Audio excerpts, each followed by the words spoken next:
Oh,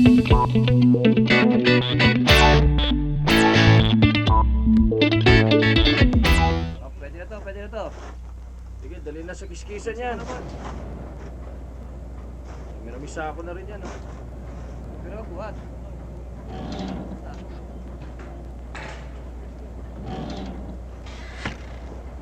Yan lang ba kakainin mo?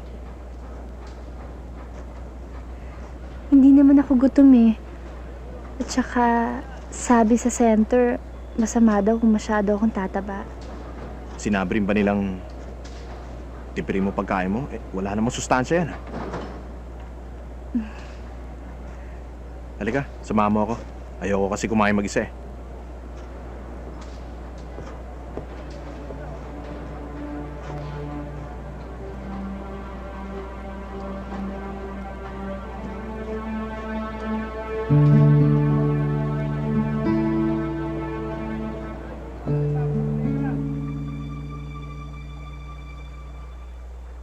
Kamusta na yung boyfriend mo? Matagal ko na siyang hindi nadadalaw. Walang panahon eh. Sinasagad ko yung overtime ko para makaipon sa panganganak.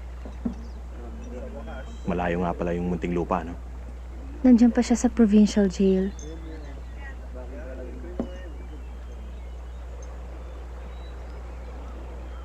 Salamat nga pala sa tulong mo.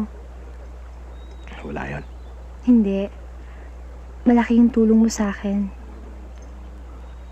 Kung di mo kinausap yung tatay mo, di sana nasisante na ako dahil sa kalagayan ko ngayon. Nagbubulungan na nga yung iba eh. Eh, ano naman ang sinasabi nila? Na malakas raw ako sa'yo. Alam mo, meron at merong masasabi ang mga tao. Kahit na anong gawin mo, hahanap yun ng may pipinta sa'yo. Siyempre, kailangan ko mag-ipon. Ayoko namang utangan pa si Marta para sa panganganak ko. Di lalong hindi natigil ang kakaputak nun. Haven? Saan mo nakuha yung mga pasa sa mukha mo? Kahit sabi ko sa'yo, hindi ka rin maniniwala. Akala ko ba napag-usapan na natin to?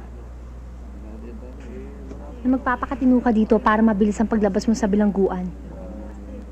Tapos ikaw pa itong gumagawa ng gulo? Huwag mo nga akong husgahan. Hindi mo alam kung anong pinagdadaanan ko rito.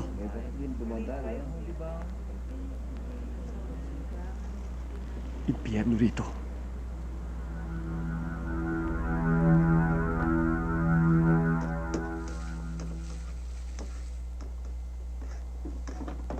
Pakiabot nga nung baboy. May lakad ako mamayang gabi. Bibisitahin mo na naman yung hoodlum mo. Hindi, birthday ni Pinggoy. Inimbita ako.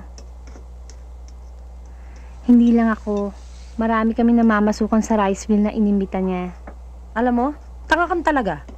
Ano na naman ang ginawa ko para mabansagan mong tanga? Pasalamat nga kahit bundat kang ganyan pinagkaka-interes ng kapanibang lalaki eh. Pero dahil hunghang na hunghang ka dyan sa kriminal mong lab. Sino ba yung sinasabi mong lalaki na may gusto sa akin? Gaga. Mabait lang talaga si Pinggoy. Magkaibigan kami kaya tinutulungan niya ako. Uulitin ko para lalo mong marinig. Gaga! Saan ka pa makakaharap ng lalaking kasing bait at kasing yaman yan, ha? Alam mo, madumi lang talaga isip mo. Kaya binibigyan mo ng kahulugan yung mga bagay na wala.